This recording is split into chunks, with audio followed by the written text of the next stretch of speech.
ദേശീയപാത നിർമ്മാണത്തിലെ ഡിസൈനിലെ പിഴവ് മൂലമുണ്ടായ വെള്ളക്കെട്ട് പരിഹരിക്കുന്നതിന് അടിയന്തര നടപടി വേണമെന്ന് കെ.സി. വേണുഗോപാൽ എം.പി. അശാസ്ത്രീയമായി ഓടകൾ നിർമ്മിച്ചത് കാരണം വെള്ളക്കെട്ടുണ്ടാകുന്ന ഗുരുതര സാഹചര്യം പരിഹരിക്കാൻ അടിയന്തര നടപടി വേണമെന്ന് ദേശീയപാത അതോറിറ്റി ചെയർമാനോട് ആവശ്യപ്പെട്ടതായി എം.പി. പറഞ്ഞു.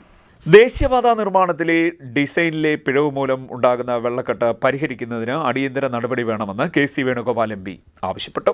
ദേശീയപാത നിർമ്മാണത്തിന്റെ ഭാഗമായി അശാസ്ത്രീയമായി ഓടകൾ നിർമ്മിച്ചത് കാരണം വെള്ളക്കെട്ട് ഉണ്ടാകുന്ന ഗുരുതര സാഹചര്യം പരിഹരിക്കാൻ കൃത്യമായ നടപടികൾ അനിവാര്യമാണെന്ന് ദേശീയപാത അതോറിറ്റി ചെയർമാനോട് പബ്ലിക് അക്കൗണ്ട്സ് കമ്മിറ്റി ചെയർപേഴ്സൺ എന്ന നിലയിൽ ആവശ്യപ്പെട്ടിട്ടുള്ളതായും എം.പി. പറഞ്ഞു. നിർമ്മാണത്തിലെ ഗുരുതര അനാസ്ഥയും അശാസ്ത്രീയതയുമാണ് വെള്ളക്കെട്ടിന് കാരണം. ഗ്രൗണ്ട് ലെവലിൽ നിന്നും ഉയർത്തിയാണ് ദേശീയപാതയുടെ സർവീസ് റോഡിൽ ഓട നിർമ്മിച്ചിരിക്കുന്നത്. ഇത് കാരണം മഴക്കാലത്ത് വെള്ളം ഓടയിലേക്ക് ഒഴുകുന്നതിൽ പ്രതിസന്ധിയുണ്ട്. ഡിസൈനിലെ ഈ പിഴവ് പബ്ലിക് അക്കൗണ്ട്സ് കമ്മിറ്റിയുടെ യോഗത്തിൽ ഉൾപ്പെടെ നേരത്തെ ചൂണ്ടിക്കാട്ടിയിട്ടും ഒരു നടപടിയും ഉണ്ടായിട്ടില്ല എന്നും എം.പി. പറഞ്ഞു. CDNet news, Kayamkulam.